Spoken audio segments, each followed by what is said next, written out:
саламатсызбы, кош келипсиз. Биринчиден ыраазычылык билдиребиз келип бергениңизге. Ошо жакында президенттик шайлоо болгону турат. Ошол тууралуу сиздердин да оюңуздарды билүүнү чечтик. Кыргызстандын тарыхында ошо биринчи жолу президент иштөө мөөнөтү аяктаган соң отставкага кеткен жатат. Ошо Алмазбек Шаршеновичтин доорундагы ишке сиз кандай баа бересиз жана өзүнүн кийинки келе турган президентке ал кандай мурастарды калтырып кетти деп ойлойсуз? Алгач сөзүн башында сиздерге, сиздердин топторго терең ыраазычылык билдиргим келет. Анткени ушу тарыхый шайлоонун алдында ушу олуттуу маселени козгоп, ушундай бир келечекке багыттуу бир нерселерди кеп кылган атабыз. Эми сурооңуз боюнча мен жалпысынан ушу алгач шайлоо жөнүндө, шайлоонун жүрүшү жөнүндө бир токтолуп, анан кеңири айтып берсем деп турам да. Жалпы алганда азыркы шайлоо мурунку өткөн президенттик шайлоолордон эмнеси менен айырмаланат? 91-жылы Аскар Акаевичти саясий элита дайындап бекиткен да. Кийин мына 2005-жылы төңкөрүш болуп, ошо төңкөрүштө саясий элита соодалашып, келишип алып, анан Курманбек Бакиев такка отурган. 2010-жылы элдик революция орун алды. Мына ошонун шаарданы менен шайлоолор өттү. Ал эми азыркы шайлоо бул чыныгы атаандаштык, демократиялуу жана мыйзамдуу шайлоо деп айтам. Бул жалгыз менин сөзүм эмес, парламентте отурган фракция депутаттары, ошол эле мезгилде эл аралык эксперттердин, кыргыз элине белгилүү инсандардын ой пикирлери. Ал эми Алмаз Шаршеновичтен эмне мурастап калтырып атат деп атпайсызбы? Мен эки чоң көрсөткүчтү айтат элем. Бул биринчи мамлекеттин бүтүндүгү жана чек аранын бекемдиги. Экинчи бул элдин биримдиги, мамлекеттин ичиндеги саясий, экономикалык туруктуулук. Негизи эле мамлекеттүүлүк бул ушу эки мен атаган көрсөткүч менен бааланат да. Мына алсак, чек ара маселелери чечилип атат. Жакында Өзбек мамлекетинин президенти Мирзиёев Шавкат Миромонович келип, мына биздин президент менен кол коюшуп, чейрек кылымда чечилбеген 85% чек ара тилкесин чечип кетишти. Бул да чоң тарыхый көрүнүш да. Элдин ичинде биримдик бар, саясий туруктуулук, экономикалык туруктуулук орноду. Мына ушуну улай турган кийинки президентке мурас деп эсептейм. Буга чейин Сооронбай Шарипович Жээнбеков бийлик бутагына көптөгөн кызматтарды ээлеп келди. Сиздин оюңузча айтканын аткарган иши менен далилдей алдыбы? Албетте далилдей алды деп айтам. Эми жалпысынан алганда Сооронбай Шарипович баягы өзүнүн кызмат жолунда бийликтин баардык баскычтарын басып өткөн да. Алсак ушу жогорку кеңеште 3 ирет депутат болуп шайланган. Мына 95-2005 жылдары бир мандаттуу округда 3 жолу ишеним артылып жогорку кеңешке депутат болуп иштеди. Депутаттык ишмердүүлүгүндө төраганын орун басары болду. Агрардык маселелер боюнча парламенттик профилдик комитетти башкарды. Кийин айыл чарба министри болду. Мына 2010-жылы революциядан кийин Ош облусунда баарыбыз билебиз 5 жылдан ашык губернаторлук кызматты өтөдү. Мына мен баса белгилеп айтып кетчү нерсе ошо Ош шаарында Ошто дегеле улут аралык кагылышуудан кийин ошо элдин ынтымагын, облустагы стабилдүүлүк, тынчтыкты орнотуу боюнча эбегейсиз эмгек өтөдү. Мына 2015-жылдын аягында мамлекеттик кызматка келип жетекчи болду. Президенттик аппаратта иштеди. Кийин 2016-жылы жалпы парламент ишеним көргөзүп, премьер-министр болуп дайындалбадыбы? Анан мунун баарын эмнеге айтып атам? Себеби ушу Сооронбай Жээнбеков иш тажрыйбасы мол, билимдүү, андан тышкары мамлекеттик стратегиялык маанидеги маселелерди олуттуу карап, анан салмактуу чечет да. Бул президенттик кызмат өтө жоопкерчиликтүү милдет. Мына бул чоң маселелерди карап атканда мындай салмактуу чечиш керек. Мына көрүп атабыз, айрым талапкерлер айтып ушу эл менен жолукканда эмоция менен ар кандай туура эмес ыплас сөздөр айтылып кетип атат. Бул улут аралык чыңалууну күчөтүп атышат. Бул дагы кызматка келип атканда мындай өтө мындай оор басырыктуу болуш керек да.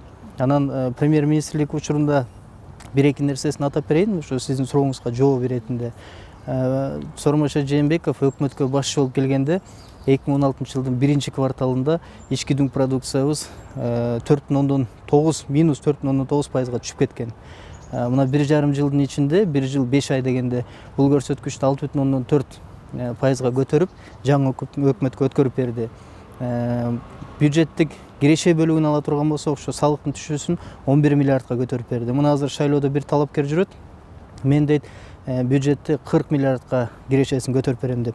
Ал эми биздин саясий платформага ушу Сооронбай Шариповичтикине 60 миллиардга көтөрүү деген кирди. Себеби 7 айдын ичинде 11 миллиардка көтөргөн адам 6 жылдын ичинде албетте бул 60 миллиардка көтөрөт. Мына экспорт деген 4-6 эсеге түшүп кеткен, муну 30%га көтөрдү.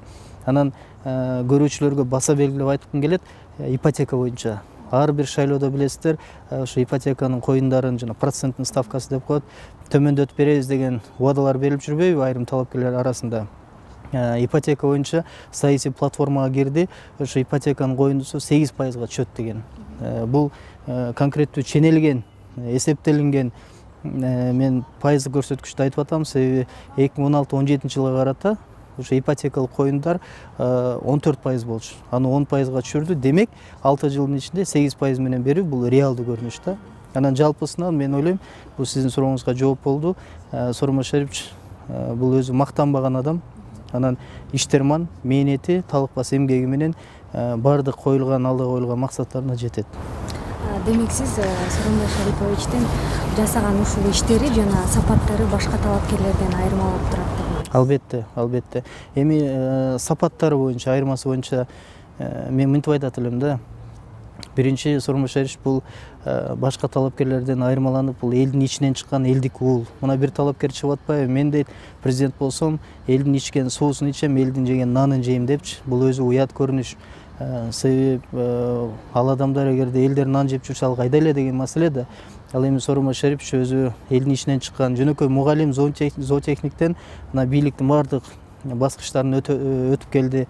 Андан тышкары чоң эле айырмасы жөнөкөйлүгү, ыймандуулугу, адилеттүүлүгү, олуттуу маселелерди карап чечкиндүү эрктүүлүгү, анан салмактуу чечүүсү. Мен ойлойм, бардык талапкерлер жакшы. Бирок анын ичинен эң мыктысы Сооронбай Жээнбеков.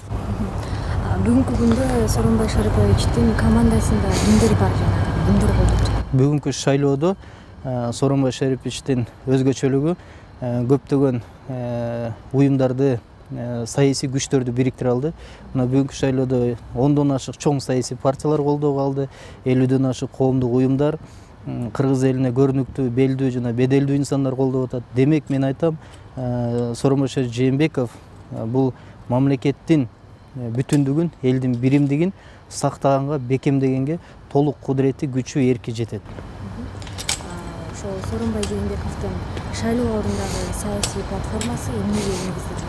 Кайсы негизги багыттарга көңүл бурат? Саясий платформа негизи 2040 жылдагы Кыргыз Республикасынын өнүктүрүү улуттук стратегиясына негизделген жана конкреттүү иштерге негизделген.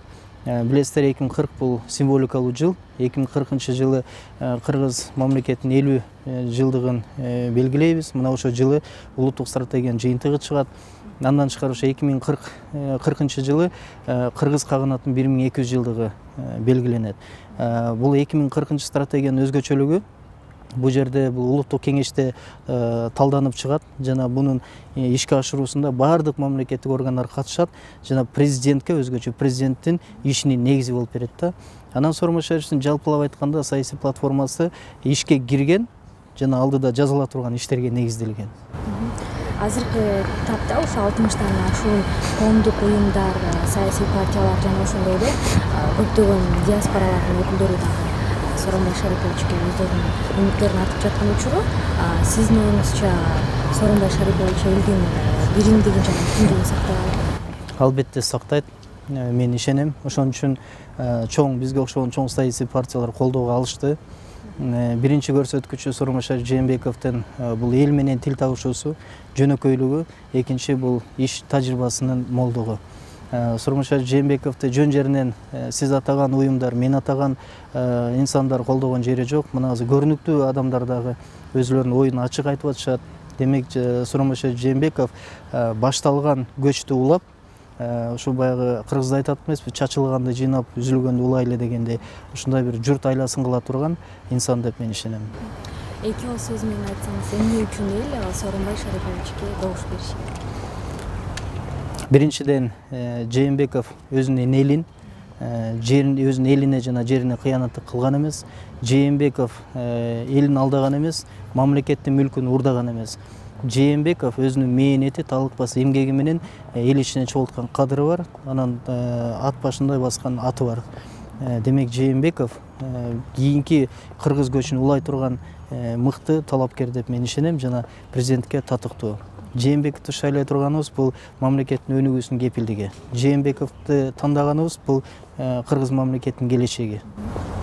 Сооронбай Шариповичтин платформасы башка талапкерлерге эмнеси менен анын сөзсүз ишке ашырышына сиз Саясий платформасы башка талапкерлердин программасынан айырмасы абдан чоң, толугу менен айырмаланат. Эң эле жөнөкөй эки көрсөткүч мен аныктап берем.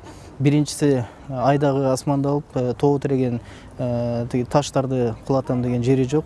Бул жерде конкреттүү ишке кирген жана алдыда боло турган иштерге негизделген саясий платформа. Экинчи жана мен атаган 20-40 улуттук стратегия негизделген. Үчүнчүдөн ушу 20-40 стратегиясынын долбоорун иштеп атканда премьер-министр катары өзү катышкан. Жана бул иш аз аягына жетип, ишке кирип аткан учурда. Анан үчүнчүдөн бул саясий платформада конкреттүү ченемдер, эсептер каралган. Анан жөнөкөй элдин жашоосунан алынган көйгөйлөрдү чечүү жолдору каралган. Мисалы бул жерде бул саясий платформада бир да жеринде жок, бир реалсыз, анан баягы реалдуу эмес, баягы аткарылбаган, жомоктой болгон убадалар каралган жок. Мисалы 10 өнүккөн мамлекеттин ичине киргизебиз деген убада жок. Мындай бир саясий күрөшкө чыкканда дагы биринчиден мен ойлойм талапкерлер өзүн алдабаш керек, элин алдабаш керек, анан чын болуш керек да. Негизи азаматты эки сапат багыттайт дейт да. Бул биринчи чындык сөзү, анан ак эмгеги каарытпайт дейт. Мынанысы кандай? Биринчи чынчыл болуш керек. Анан буга чейин жазап келген ак эмгеги менен ушу платформасын чыгарса, мен ойлойм эл колдоп берет. Маегиңизге рахмат.